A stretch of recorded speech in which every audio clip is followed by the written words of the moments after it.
नहीं आ रहा है अभी। कंफर्म ना? वहाँ लिख रहा है क्या हेडसेट? हाँ तो बस कंफर्म है। नमस्कार दोस्तों, कैसे हैं आप सब? आशा करता हूँ अच्छे होंगे। मेरा नाम है सनोज कुमार। उमंग स्टडी में आप सभी का स्वागत है। तो फाइनली आप सभी स्टूडेंट्स का इंतजार समाप्त हुआ फ्रेंड, और बहुत बड़ी संख्या पे स्टूडेंट्स की लगातार हमारे पास रिक्वेस्ट आती रहती थी कि सर उमंग स्टडी को जो इंटरव्यू का सीरीज़ है वो हमारे लिए बहुत ही ज़्यादा मोटिवेशन का काम करती है। और आपको पता होगा फ्रेंड कि हम लोग एएलपी की न्यू वैकेंसी के लिए लगातार लड़ाइयाँ लड़ रहे हैं। दिसंबर में भी आंदोलन किया था, जनवरी में भी किया था, फरवरी में भी किया था, और मार्च के बाद, होली के बाद हम लोग मार्च में भी करेंगे। लेकिन उसी के साथ साथ हम लोग पढ़ाई भी कर रहे हैं। तो उसी सिलसिले में आज हमारे साथ राहुल जी हैं, जो कि खुद रेलवे में एएलपी के पद पर कार्यरत है। तो राहुल जी, आपका बहुत बहुत स्वागत है हमारे यूट्यूब चैनल उमंग स्टडी पर। और पूरा उमंग स्टडी परिवार की तरफ से हम लोग राहुल जी का धन्यवाद देना चाहेंगे, जिन्होंने आज सीजीएल मेंस का एग्जाम देने के बावजूद इन्होंने हमारे लिए समय निकाला, और इन्होंने कहा कि नहीं, बिल्कुल हम लोग स्टूडेंट्स के लिए अपना डिटेल स्ट्रेटजी जरूर से जरूर शेयर करेंगे। तो राहुल जी, सबसे पहले आपसे रिक्वेस्ट है कि अपना परिचय दें हमारे सब्सक्राइबर्स को। मेरा नाम राहुल कुमार है। मैं as a assistant loco pilot कार्यरत हूँ बुंडा मुंडा लॉबी में। जी, आपसे अगला सवाल ये है कि रेलवे एएलपी आपने बाई चॉइस लिया है या फिर बाई चांस आपका सिलेक्शन हो गया इसमें? देखिए, हम लोगों को तो किसी को पता नहीं रहता है कि फ्यूचर कहाँ जाने वाला है। बिल्कुल। और जब हम लोग फॉर्म फिल करते हैं, यही सोच के करते हैं कि इसी के लिए जॉब लेना है जी। और जब हो जाता है तो इसी के लिए रहना पड़ता है। और ये जॉब भी काफ़ी थ्रिलिंग जॉब रहता है। पूरा मतलब आपको डिसीज़न लेना, क्विक एक्शन लेना, आपके पीछे काफ़ी यात्री हैं या गुड्स हैं, सामान भी रहता है, तो आप वो अपने गंतव्य जगह पे उसको आप ले जाते हैं। तो काफ़ी एक रोमांचक जर्नी और लगता है हमें। मतलब जिसको एडवेंचरस लाइफ पसंद है वो एएलपी ट्राई कर सकता है। बिल्कुल, क्योंकि इसमें आपको कभी भी जॉब के लिए कॉल करना, कभी भी कुछ करना, मतलब एक तरह से एकदम फ्रंट लाइन जो वर्कर होता है ना, मतलब सब माफ कीजिएगा, जो डिफेंस में जो होते हैं ना, जब भी मतलब खतरा दुश्मन का हो तो आपको जगह रहना, अलर्ट रहना, तो बस इसमें भी वही चीज़ है। लेकिन हमारा यहाँ दुश्मन को है क्या है कि हम लोग यात्री की सुरक्षा। हम लोग यहाँ पे दुश्मन किसको हो सकते हैं? असावधानी ना रखें। सेफ्टी को अगर हम लोग दूर रखें तो यही हमारा दुश्मन है। अगर हम लोग सेफ रहें तो सबसे अच्छा है। जैसे हमें भी कंपनी में सिखाया जाता था, safety is as simple as ABC, always be careful. हमेशा आपको सावधान रहना है। बिल्कुल। तो आपने जब एएलपी की फॉर्म भरी थी तो क्या लगा था कि फाइनल सिलेक्शन हो जाएगा, या फिर उससे पहले भी बहुत सारी असफलताएं मिली थी, तो इसमें भी डर था कि एएलपी में भी आप असफल हो सकते हैं? देखिए, एएलपी का जब मैंने पहली बार जब फॉर्म निकला था तो इसके बारे में मुझे कुछ आइडिया नहीं था, और उस समय इंटरनेट पेनिट्रेशन उतना नहीं था जितना अभी है जी। तो उस समय काफ़ी कम रिसोर्स थे, जाएँ तो किधर जाएँ तैयारी करने के लिए।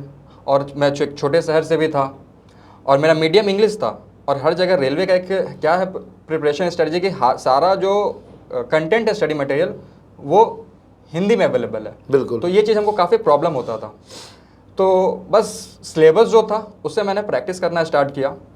कुछ कंटेंट्स इधर उधर नेट पे काफ़ी सर्च किया उस समय, और उस समय काफ़ी नया नया ग्लोरियस और फ्लोरी करने के लिए कुछ चैनल्स आए, उनको फॉलो किया और हो गया। इसमें 2 प्रकार का एग्ज़ाम होता है, Tier 1, Tier 2। Tier 1 में क्या होता है कि आपको क्वालिफाई करना आता है। Tier 2 में 2 पेपर होता है, उसमें भी एक पेपर में क्वालिफाई करना होता है और एक बेसिक साइंस, मैथ्स, रीजनिंग यही होती है। वो दोनों पेपर क्वालिफाई करने के बाद आपका साइको होता है। साइको में आपका ये चेक किया जाता है कि आप कितने अलर्ट रहते हैं। साइको होने के बाद मेडिकल और डीवी का प्रोसेस होता है। तो जब पहला प्रीलिम्स होता है तो उसका सिलेबस मैथ, रीजनिंग और जीके/जीएस 100 मार्क्स का पेपर होता है, 90 मिनट्स का टाइम मिलता है। फिर जब आप ये एग्ज़ाम निकालते हैं तो 2 पेपर होता है। तो उसमें एक होता है हमारा थियोरी टेक्निकल पेपर। तो उस टेक्निकल पेपर क्वालिफाइंग होता है, और काफ़ी असफलताएं उस टेक्निकल पेपर में ही मैंने देखा है, क्योंकि मेरे काफ़ी दोस्त ठीक थे पढ़ने में, लेकिन वो टेक्निकल पेपर क्वालिफाई नहीं कर पाए, जिनके कारण उनका एएलपी में सिलेक्शन नहीं हो पाया। तो जो टेक्निकल पेपर होता है वो आपका कोर्स से रिलेटेड होता है, और ऐसा भी नहीं है कि वो काफ़ी टफ होता है। आपका जो ब्रांच है, जैसे मेरा ब्रांच इलेक्ट्रॉनिक्स एंड कम्युनिकेशन था, तो ऐसा नहीं कि मेरे से क्वेश्चन फीटर का पूछा गया था, मेरे से क्वेश्चन इलेक्ट्रॉनिक्स से रिलेटेड ही पूछा गया था। तो आपके हर ब्रांच से रिलेटेड ही क्वेश्चन पूछे जाएंगे, उसका एक अलग शिफ्ट होता है, उसमें सिर्फ आपको क्वालिफाइंग करना होता है। वो दोनों एग्ज़ाम निकालने के बाद आता है साइको। साइको में 5 बैटरी टेस्ट होता है, और हर बैटरी टेस्ट में पास करना कंपलसरी है। ऐसा नहीं कि हम साइको का कट ऑफ पार कर गए और बैटरी टेस्ट हमारा क्लियर ना हो तो फिर सिलेक्शन नहीं होता है। तो जब आप साइको भी पास कर जाते हैं तो फिर आपका होता है डीवी पास हो जाने के बाद होता है मेडिकल पे मैं ज़्यादा इस पर फोकस इसलिए देना चाहूँगा क्योंकि हेल्थ इज़ वेल्थ, और इसमें आपका हेल्थ काफ़ी इसमें देखा जाता है, क्योंकि आपके पीछे काफ़ी जिम्मेदारियां हैं। तो आपको अलर्ट रहना है, आपका आँख ठीक होना चाहिए, आपको कोई बीमारी डिजीज़ ना होना चाहिए। तो इसमें हेल्थ का होता है। इसमें के लिए आँख आपका 6/6 होना चाहिए, कलर ब्लाइंडनेस नहीं होना चाहिए। बाकी लिम्स जो होता है, हाथ वाथ का मूवमेंट, बाकी जितने भी होते हैं, ब्लड शुगर ईसीजी सब चीज़ वो चेक करते हैं, ताकि वो जो भी मापदंड हो उनका, मेरे को तो यही लगता है कि यही मापदंड होगा कि सामने वाला मेंटली स्ट्रांग है कि नहीं, क्योंकि ये जॉब में मेंटली आपको स्ट्रांग होना है, बहुत must जरूरी है, है। बहुत मस्ट है। तो साइको के बाद, मेडिकल के बाद, डीवी होने के बाद फिर आपको कॉलिंग लेटर भेजा जाता है, फिर बैच बनते हैं, फिर आपका ट्रेनिंग स्टार्ट होता है। ट्रेनिंग होने के बाद आपको एग्ज़ाम होता है। एग्ज़ाम होने के बाद आपका लॉबी अलॉट होता है कि आप किस लॉबी में जाएंगे। उसके बाद आपका ड्यूटी स्टार्ट हो जाता है। आ, और कुछ कहना चाह रहे क्या? हाँ, ड्यूटी से पहले इसमें रोड लर्निंग होता है, जिसको हम लोग एलआर बोलते हैं। तो अब जैसे भी किसी भी आप रूट में जा रहे हैं तो आपको पता होना चाहिए कि मोड़ना किधर है, किधर स्पीड का क्या इंक्रीज़ लेंगे, डिक्रीज़ किधर लेंगे, सिग्नल किधर है। तो इसी को कहते हैं एलआर। तो वही हम लोग का एलआर होता है। उस एलआर टेस्ट को भी पास करना पड़ता है। अगर आप एलआर टेस्ट को भी पास नहीं कर पाएँ तो फिर से आपको एलआर दिया जाएगा। तो एलआर टेस्ट भी आपको पास करना पड़ता है, तब आपको एज ए काम असिस्टेंट लोको पायलट करना पड़ता है। और समय समय पर हर 10 दिन 15 दिन पे हम लोग का टेस्ट होते रहता है, नॉलेज के लिए, अपडेट के लिए। बाकी कोई हमें बता रहे थे कि पढ़ाई से इधर को ऐसा सोच रहे हैं कि नौकरी लग जाने के बाद पढ़ाई से दूर होने वाले हैं, तो ऐसा रेलवे में तो नहीं होने वाला है। नहीं, बिल्कुल नहीं। जब तक आपकी नौकरी है तब तक आपको पढ़ाई करते रहनी पड़ेगी। बिल्कुल, रिटायरमेंट तक आपको पढ़ना पड़ेगा क्योंकि हम लोग का रिफ्रेशिंग कोर्स, फिर से अभी मैं एएलपी हूँ, एएलपी के बाद एसएलपी बनूंगा, उसके बाद लोको पायलट बनूंगा। तो इस सब के लिए टेस्ट होते रहता है, उन लोगों के लिए एग्ज़ाम देना रहता है। फिर कुछ का कन्वर्जन होता है। अभी नया नया लोको आ रहा है, जैसे कि WG12 आया, G12 मधेपुरा के फैक्ट्री से बन रहा है। तो G12 जो लोको है तो उसके लिए भी पढ़ना पड़ता है कि वो ट्रेन को कैसे ड्राइव करेंगे, तो वहाँ भी पढ़ना पड़ता है। और नया नया रेगुलेशन, रूल्स, गाइडलाइंस आते रहते हैं, तो उसके लिए भी पढ़ना पड़ता है। तो पढ़ाई से इससे नाता नहीं छूटेगा, बस ये कहेंगे। एक महत्वपूर्ण सवाल है, जैसा कि हमने आपसे जानकारी ली कि आपने 2018 में ग्रुप डी भी दिया, 2018 एएलपी 2018 का भी एग्जामिनेशन आपने दिया, फिर आपने एनटीपीसी का CBT1 CBT2 भी दिया, 2022 की भी परीक्षाएं दी।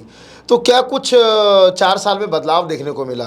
2018 में रेलवे का क्वेश्चन पूछने का तरीका, 2022 में रेलवे का क्वेश्चन पूछने का तरीका, क्या कुछ बदलाव दिखा, या फिर आपको लगता है कि नहीं, रेलवे अभी भी उसी पैटर्न पे, उसी डिज़ाइन पे, उसी स्टाइल में क्वेश्चन पूछती है?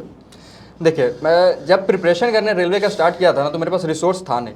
सारा रिसोर्स हिंदी में कंटेंट में था। जब मैं उस रिसोर्स को पढ़ा तो काफ़ी हिस्ट्री, पॉलिटी क्वेश्चंस थे। और जब मैं एग्ज़ाम देने गया तो करंट अफेयर्स के क्वेश्चंस थे ज़्यादा। वो मेरे को बेनिफिट इसलिए किया क्योंकि मैं न्यूज़पेपर पढ़ना, न्यूज़ देखना, मेरा बचपन से ही काफ़ी मेरे को इंटरेस्ट था। तो वो पेपर मेरे को काफ़ी बेनिफिट किया। तो मुझे ज़्यादा जीके जीएस पे ज़्यादा मेहनत ना करना पड़ा, जो कोर स्टैटिक जीके है। मुझे करंट अफेयर्स में मेहनत था, तो वो मेहनत हुआ। और इतने टाइम में जो लेवल हो रहा है वो धीरे धीरे बढ़ रहा है। पहले एनटीपीसी और ग्रुप डी सब 60 मिनट्स के होते थे, 90 मिनट्स के होते थे, अब 60 मिनट्स के हो रहे हैं। और क्वेश्चंस का लेवल काफ़ी बढ़ गया है। पजल्स, जो कि रीजनिंग का क्वेश्चन है, जो कि बैंकिंग में देखा जाता था, अब रेलवे में भी दिखता है। रेलवे में पहले क्वेश्चंस कैलेंडर, क्लॉक, इन सब के क्वेश्चंस आते थे। उनका अब नंबरिंग कम करके सिलोलिज्म, रीजनिंग, इनइक्वलिटीज़, जो बैंकिंग का रीजनिंग है वो पूछते हैं। और बैंकिंग का भी ऐसा नहीं कि मेंस लेवल का वो रीजनिंग है, एकदम प्री लेवल का बेसिक रीजनिंग है, आप आराम से उसको कर सकते हैं। मैथ्स के रिगार्डिंग भी वही चीज़ है, मैं दोहराऊंगा कि जैसे वो डेटा इंटरप्रिटेशन के क्वेश्चंस इधर ज़्यादा देखने को मिला एनटीपीसी में मुझे।